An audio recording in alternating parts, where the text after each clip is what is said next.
Ya, dan sudah bergabung bersama kami saat ini analis politik Boni Hargen. Selamat malam, Bang Boni. Baik, Bung Boni, kalau kita lihat tadi memang tim dari Prabowo Hatta memang membantah pernyataan dari Alan Nerin, wartawan investigasi Amerika Serikat. Tapi sebenarnya kalau yang dilihat dari apa yang dikatakan oleh Alan Nerin ini adalah bentuk reaksi setelah ada penggunaan nama Gus Dur di situ dalam kampanye. Nah, kalau Anda melihat sendiri reaksi-reaksi yang muncul ini seperti apa sifatnya? Karena disebutkan oleh Bu Lili tadi, sebenarnya ini adalah hal yang kontradiksi ketika mengusung nama Gus Dur dengan pujiannya satu kepada Prabowo Subianto, tapi sementara Alan Nerin kemudian memunculkan fakta pada 2001 itu ada hal yang berbeda, yaitu menghina Gus Dur secara fisik.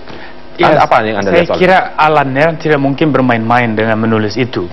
Saya mau memastikan bahwa apa yang dia tulis memang begitu adanya. Nah, sekarang kalau dibantah, saya kira ini lebih karena kepentingan politik saat ini. Dan Gus Dur dimanfaatkan, saya setuju. Di banyak titik kita melihat spanduk di mana ucapan baik Gus Dur terhadap Pak Prabowo itu dikutip dan ditebarkan di mana-mana. Tetapi dari catatan Alan bahwa pada suatu ketika Prabowo begitu sarkastis menghina Gus Dur. Saya kira di sini kita bisa menarik kesimpulan bahwa tidak ada sebetulnya kejujuran untuk mengakui ketokohan Gus Dur, tetapi lebih pada ada tendensi politik untuk mendulang keuntungan-keuntungan parsial, sehingga kalau Gus Dur diistimewakan sekarang, tentu supaya masa Nahdien semua lari ke sana, ya, dan tidak. Tapi bukankah itu strategi dalam politik, strategi yang wajar saja untuk mendulang suara? Ya, itu sesuatu yang wajar. Sama saja dengan kita memblow up kenyataan yang diangkat oleh Alan, itu kan juga wajar dan itu semua sah. Tapi kalau dibantah juga mesti punya alasannya juga kuat. Karena membantah sesuatu yang ilmiah, ada datanya, itu tidak mudah untuk dipercaya tanpa ada data juga gitu. Baik, kalau dilihat dari kontradiksi seperti ini, menurut Anda kontradiksi hal lain seperti apa lagi sih, Bu Lili, yang Anda lihat? Ya, kalau saya sih nggak jauh-jauh ya, kita lihat di Twitter dari kemarin sampai tadi masih ya. Itu bahwa video klipnya Ahmad Dhani yang dia berpakaian seperti SS ya, dan dia tuh kayaknya menokohkan banget Himmler ya.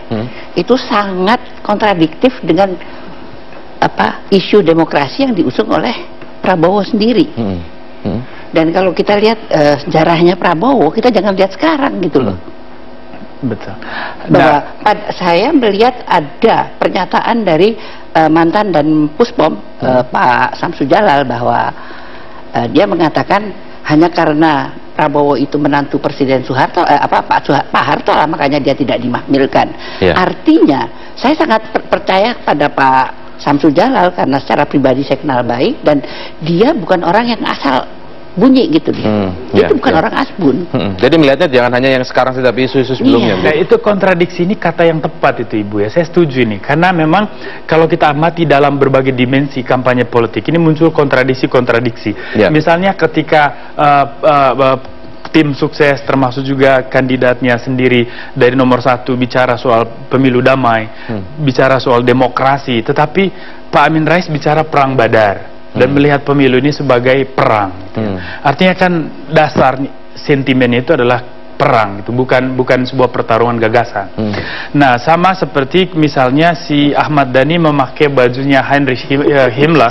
Saya kira ini mungkin buat mereka ini bercandaan, mungkin buat mereka ini sesuatu seni saja.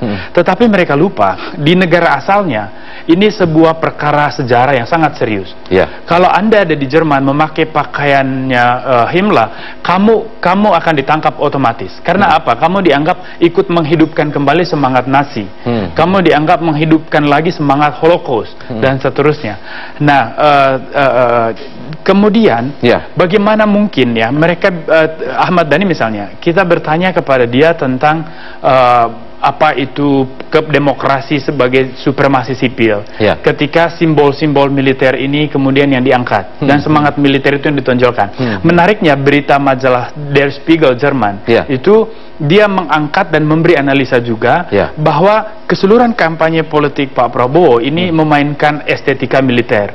Lalu dia menyebut soal pakaian Ahmad Dhani dan juga dia melihat barisan milisi Gerindra di Facebooknya dan dia tulis dan seterusnya. Sedikit dia mengangkat fakta dulu Pak Prabowo sempat ikut latihan dengan GSG, Grundschutzgruppe 9-nya Jerman, itu detasemen khusus anti teror yang memang turut membidani juga lahirnya Kopassus gitu ya dan seterusnya. Nah, dia angkat semua itu, dia mau mengatakan bahwa orang ini akar kepribadiannya itu adalah militeristik, sehingga ketika menjadi pemimpin dia bisa memberi warna militer di dalam kepemimpinan. Maka penutupannya sangat bagus di berita itu, dia bilang aktivis demokrasi dan jurnalis ketakutan kalau Prabowo menang, inilah kebangkitan kembali era gelap kediktatoran. Nah, baik. Nanti kita akan lanjutkan perbincangan ini di Prime Time News.